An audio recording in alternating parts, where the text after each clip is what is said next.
अस्सलाम वालेकुम स्टूडेंट्स। इससे प्रीवियस वीडियो में हमने फार्माकोलॉजी का एक बेसिक ओवरव्यू किया था जिसमें हमने फार्माकोलॉजी की डेफिनेशन, ड्रग की डेफिनेशन और ड्रग के सोर्सेज देखे थे। आज की वीडियो में हम ड्रग की डोजेज फॉर्म देखेंगे और ये देखेंगे कि ड्रग हमारी बॉडी में इंटर कैसे होती है। सो उसके लिए क्या कहते हैं, रूट्स ऑफ एडमिनिस्ट्रेशन के किस रूट के थ्रू ड्रग को एडमिनिस्टर किया गया और वो हमारी बॉडी का पार्ट बनी है। तो वो रूट्स के बारे में हम बात करेंगे। उससे पहले एक बात कि आप सब स्टूडेंट्स ने मुझे कहा है कि मैं मिनी कैटजन को भी फॉलो करूँ फार्मा के लिए, तो यस फॉर श्योर बच्चों, आगे जाके हम उसको भी फॉलो करेंगे। सो बेसिकली हम रूट्स की बात करते हैं और उसी में मैं आपको साथ साथ डोजेज फॉर्म भी बताती रहूंगी। रूट्स को बच्चों हम बेसिकली दो फॉर्म्स में क्लासिफाई करते हैं।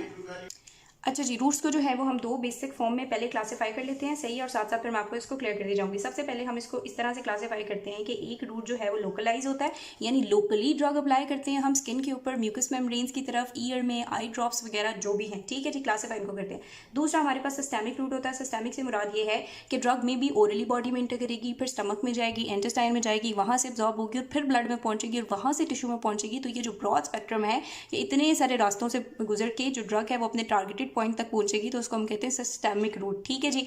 लोकलाइज रूट में आप फर्दर जो है इसको डिवाइड कर दे तो तीन चीजों में, एक सबसे पहले हमारे पास आ जाता है टॉपिकल। टॉपिकल का मतलब है डायरेक्टली अप्लाई हो रही है कोई चीज स्किन के ऊपर या फिर म्यूकस मेम्ब्रेन को, स्किन के ऊपर जो है अप्लाई करने वाली कौन सी ऐसी डोजेज फॉर्म है ड्रग की, तो हो सकती है हमारे पास क्रीम्स होती हैं, ठीक है। उसके अलावा हमारे पास लोशंस होते हैं, क्रीम्स होती हैं, लोशंस होते हैं, ऑइंटमेंट्स वगैरह होती हैं जो हम डायरेक्टली स्किन के ऊपर अप्लाई करते हैं। कोई इन्फेक्शन हो जाता है, कोई बर्न का केस है, कोई एक्नी है, तो उस केस में जब हम ये अप्लाई करते हैं तो हम ये लोकली स्किन के ऊपर अप्लाई कर रहे होते हैं ना, तो ये लोकलाइज रूट होता है। उसके अलावा बच्चों हमारे पास आई ड्रॉप्स वगैरह आ जाते हैं जो कि हम आंखों में डालते हैं, या फिर ईयर ड्रॉप्स होते हैं कान में डालने के लिए। इसी तरह हमारे पास जो यूरिथ्रा है या वजाइना है या जो रेक्टम है, वहां पे भी उनकी म्यूकस मेम्ब्रेन पे भी डायरेक्टली ड्रग्स जो हैं अप्लाई की जाती हैं सुपोजिटरी की फॉर्म में। सुपोजिटरी से क्या मुराद है मेरी? सुपोजिटरी से मुराद ये है कि जो ड्रग होती है उसको फैटी बेस के साथ एक ऐसी शेप में मोल्ड किया जाता है जिसको हम सुपोजिटरी बोलते हैं, और फिर उसको यूरिथ्रा, वजाइना या रेक्टम में इंसर्ट किया जाता है। अब ये जो रेक्टल पाथवे है ना, ये लोकलाइज इफेक्ट भी देता है आपको, यानी मे भी कोई ऐसी ड्रग हम दें जो वहाँ पे लोकली एक्ट करे, और सिस्टेमिक इफेक्ट भी दे सकता है। रेक्टल पाथवे हम उस पेशेंट में यूज़ करते हैं जिसमें ओरल पाथवे जो है यूज़ नहीं किया जा सकता। फॉर एग्जाम्पल कोई ड्रग है, जैसे पेशेंट एलर्जिक है, उसको वॉमिटिंग हो जाती है या गैस्ट्रिक अल्सर्स वगैरह हैं, तो ड्रग ओरली नहीं दी जा सकती, तो रेक्टल पाथवे के थ्रू भी ड्रग को इंड्यूस किया जाता है। तो रेक्टल पाथवे में drug depending upon the drug type local effect भी आ सकते हैं और आपके पास सिस्टेमिक इफेक्ट भी आ सकते हैं, ठीक है जी। उसके अलावा लोकलाइज पाथवे में हमारे पास जो सेकंड पाथवे होता है उसको हम कहते हैं इंट्रा आर्टीरियल। इंट्रा आर्टीरियल यानी आप आर्टरी के अंदर ड्रग को इंड्यूस करा रहे हैं, और ये बहुत ही ज़्यादा रेयर है क्योंकि आपको पता है इंजेक्शंस वगैरह वेन में लगाए जाते हैं ना, या मसल्स में लगाए जाते हैं, तो आर्टरी में जो इंजेक्शन होगा या ड्रग की इंडक्शन है वो बहुत ही रेयर है, और ये डायग्नोस्टिक पर्पसेस के लिए यूज़ किया जाता है। फॉर एग्जांपल कोरोनरी एंजियोग्राफी वगैरह में इसकी डिटेल जो है हम आगे भी पढ़ेंगे, तो डायग्नोस्टिक पर्पसेस होते हैं। थर्ड चीज़ आपने याद रखनी है इंट्रा ऑरिक्यूलर।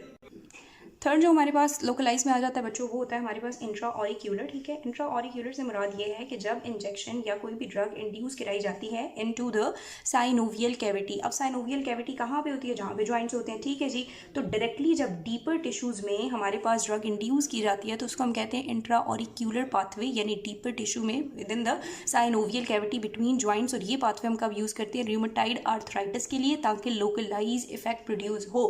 तो आई होप आपको लोकलाइज वाला जो है समझ आ गया है। अब हम चलते हैं सिस्टेमिक की तरफ। सिस्टेमिक जो है वो इम्पॉर्टेंट भी है।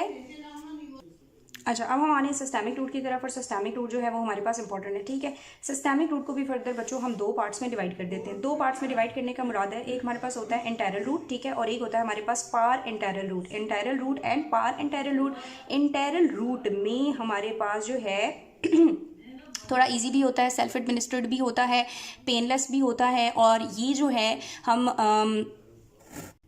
ईजिली जो है वो यूज़ कर सकते हैं। अब इंटेरल पाथवे में आपने फर्दर जो है वो दो तीन टाइप्स याद रखनी होंगी। इंटेरल पाथवे में हमारे पास सबसे पहले आ जाता है ओरली।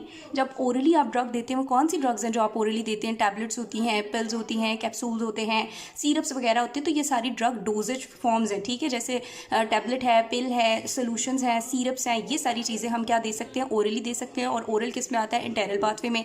अब अगेन ओरली के फ़ायदे ये हैं कि ये सेल्फ एडमिनिस्ट्रेड है, पेनलेस है, पेशेंट खुद कर सकता है। उसके अलावा ओरली ओरली के नुकसान भी बहुत ज़्यादा हैं बच्चों। ओरली के नुकसान ये हैं कि जब हमारे पास ड्रग ओरली जाती है तो ऑलरेडी मैंने आपके साथ ये बात डिस्कस की है कि वो बहुत ही ज़्यादा स्टमक में भी क्या हो जाए, उसके एसिडिक मीडियम की वजह से डिस्ट्रॉय हो जाए, फिर वो इंटेस्टाइन में जाएगी, पोर्टल सर्कुलेशन में एब्जॉर्ब होगी और लिवर में जाएगी, मे बी लिवर में मेटाबोलाइज हो, लिवर के बाद फिर वो इंटर करती है सिस्टेमिक सर्कुलेशन को, और फिर उसने जाके क्या करना है, अपना एक्शन परफॉर्म करना है। तो हो सकता है कि 50 या इवन 70% ड्रग जो है अपनी मंजिल तक पहुंचने से पहले ही क्या हो चुकी हुई हो, डिस्ट्रॉय हो चुकी हो। तो एब्जॉर्प्शन रेट या बायोअवेबिलिटी ओरल पाथवे की बहुत कम है। तो ये इसके एडवांटेजेस और डिसएडवांटेजेस भी हैं कि ओरल के फ़ायदे क्या है, नुकसान क्या है। ये एक टेबल बना हुआ है लिप्पन गॉट में, बहुत अच्छा, मैं आपको उसकी पिक्चर अपलोड कर दूंगी इंस्टाग्राम के पेज पे, तो आप वहाँ से भी उसको देख सकते हैं। ठीक है जी। तो ओरली हम देते हैं, और ये कौन कौन सी फॉर्म्स होती हैं, जैसे मैंने आपको ऑलरेडी बता दिया, टेबलेट्स होती हैं, पिल्स होती हैं, सीरप्स होते हैं और कैप्सूल वगैरह होते हैं। दूसरा जो है हमारे पास आ जाता है सबलिंगुअल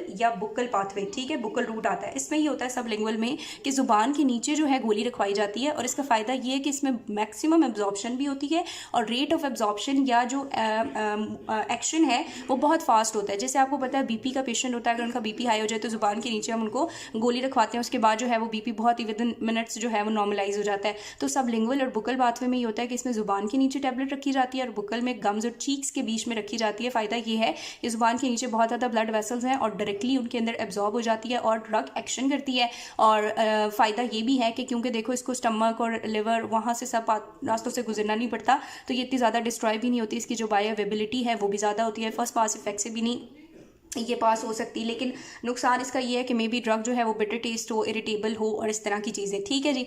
देन हमारे पास आ जाता है रेक्टल पाथवे। रेक्टल पाथवे का मैंने आपको ऑलरेडी बताया कि रेक्टल पाथवे जो है हमारे पास लोकलाइज इफेक्ट भी देता है और सिस्टेमिक इफेक्ट भी देता है। ऐसी ड्रग्स जो हम पेशेंट को ओरल पाथवे के थ्रू ना दे पा रहे हों, हम रेक्टल पाथवे के थ्रू उसकी बॉडी में इंड्यूस करा सकते हैं।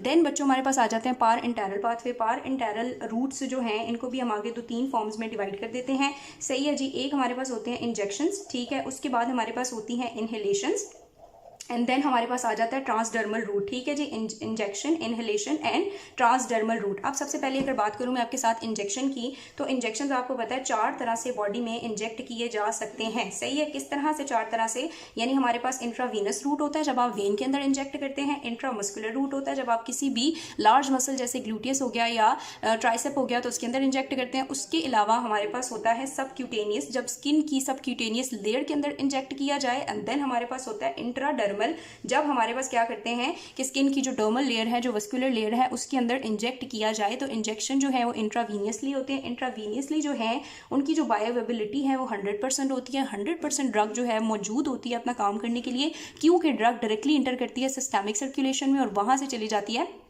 प्लाज्मा और फिर टिश्यूज़ में और अपना काम जाके करती है। तो 100% ड्रग अवेलेबल होती है अपना काम करने के लिए, फर्स्ट पास इफेक्ट से बच जाती है। लेकिन इसके नुकसान अगेन वही हैं कि यहाँ पे मे बी ड्रग जो है वो मतलब पेशेंट में फियर कॉज करेगी, पेन कॉज करेगी। उसके अलावा अगर आप सेप्टिक मेजर्स नहीं लेंगे तो इन्फेक्शन हो सकता है। उसके अलावा टिश्यू नेक्रोसिस हो सकती है और हमारे पास जो है डैमेज भी यहाँ पे हो सकता है। ठीक है। बहुत सारे पेशेंट को इंजेक्ट करने के बाद यहाँ पे स्वेलिंग सी हो जाती है और वो गिटली सी बन जाती है। ठीक है। अगेन इंट्रामस्कुलर में भी यही होता है कि आप मसल के अंदर इंजेक्ट करते हैं, इसकी एब्जॉर्प्शन रेट जो है 10 to 20% इससे कम होता है। इसका तो 100% होता है, ये पूछा भी जाता है। सही है। जिसका अप टू 70 to 80% एब्जॉर्प्शन होती है।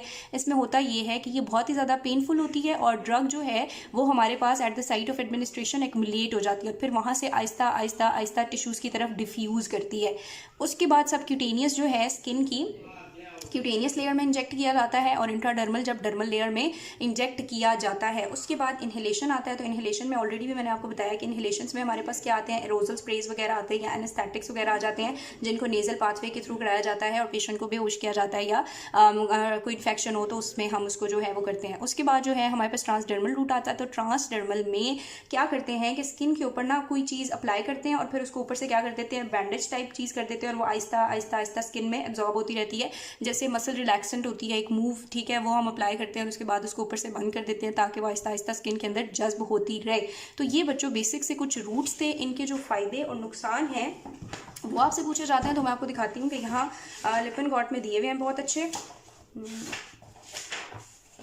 अच्छा, ये दिए हुए हैं हमारे पास डिफरेंट रूट्स हैं, जैसे ओरल है, सबलिंगुअल है, intravenous, intramuscular, subcutaneous, inhalation, topical, transdermal and rectal pathway. ठीक है जी।